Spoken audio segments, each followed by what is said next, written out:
Maite Arce. I'm the founder, CEO of Hispanic Access Foundation based in the Washington, D.C. area. It's a national nonprofit, and I live in northwestern Virginia. My name is Marti. I am a program manager for the MANO Project, which is a workforce development initiative of the Hispanic Access Foundation.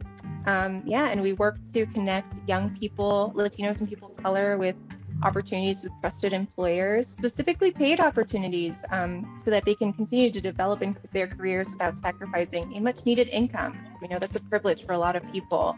And I am working out of Denver, Colorado. How did each of you come to work at the MANO Project?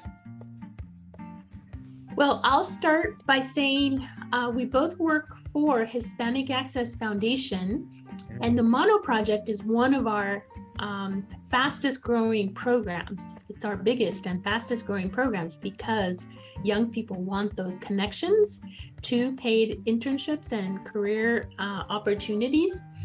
And so I am the founder of Hispanic Access Foundation. I founded the organization in 2010. That's about 12 years ago. And I founded the organization with the idea that we would provide leaders with access, capacity, and the belief that we could think big and also catapult our community networks into action. Story with the MANO Project is I actually went, I would say in 2018 or so, I was looking to transition into a new career path, and I was kind of rediscovering my passion for conservation in the outdoors.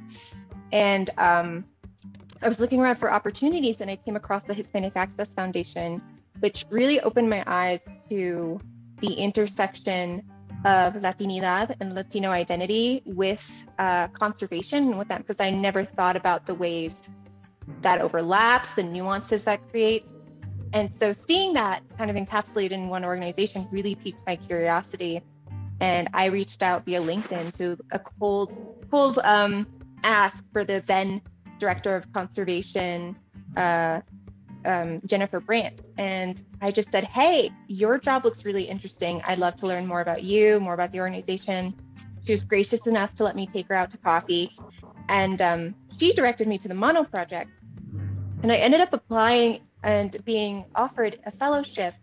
I ended up taking a different position just because of my needs at the time, but Hispanic Access Foundation was always in the back of my mind. And so when an opportunity came up with the MANO Project, where I could kind of help people along the same journey that I had found myself on, I thought it was a really good match. And yeah, so I've been with Hispanic Access Foundation and the MANO Project specifically since April of last year. Okay. Was the MANO Project like all part of your original plan for your career or anything?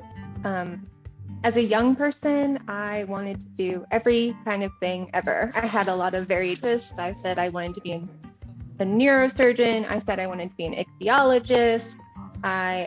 For a long time, actually, though, my passion, still a passion of mine, was theater. And I had a pretty, a decade-long kind of career in regional theater and television and things like that. It didn't lend me a lot of stability. And so I was looking to transition because in kind of my world of side hustles, I had done a lot of work with different nonprofits, and I had always enjoyed the nonprofit spirit and energy and having work be mission driven.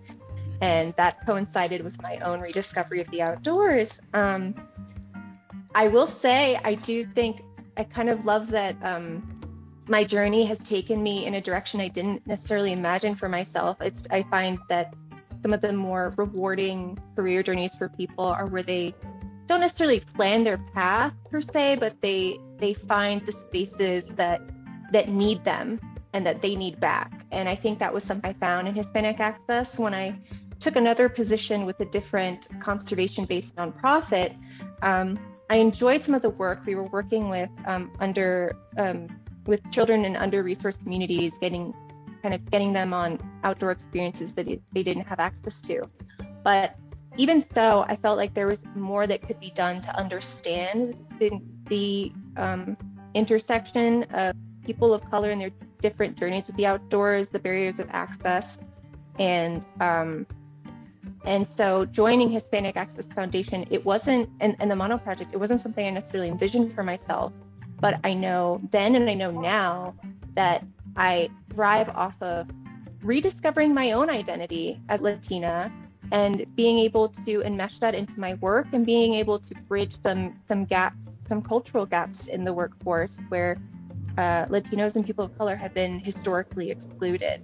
So I guess the short answer is I never saw myself in this, but I can see hints of where my path was taking me if I look back. In the work that we have done to help provide access, capacity for Latino communities, we have worked in financial education, we've worked in health, we've worked in college access, but when we began to work in the environmental movement, it seemed like one area that most people in the very diverse Latino community really agree with and are like very concerned about and very interested in, including getting outdoors, access to open spaces, recreation, stewardship, but also access to jobs in the outdoors. And we found that in getting people outdoors and connecting with their parks and their rivers, their oceans, they were seeing people working in fields as park rangers or refuge managers or biologists. And these tended not to be people of color. And they were, scientists or people who were specialized in their field and very passionate about their jobs. And so they said, we would like jobs like that because they look really interesting. And when we were approached by the National Park Service in about 2015 with an opportunity to help increase the number of Latinos participating in paid internships in jobs outdoors, then that's how our program started.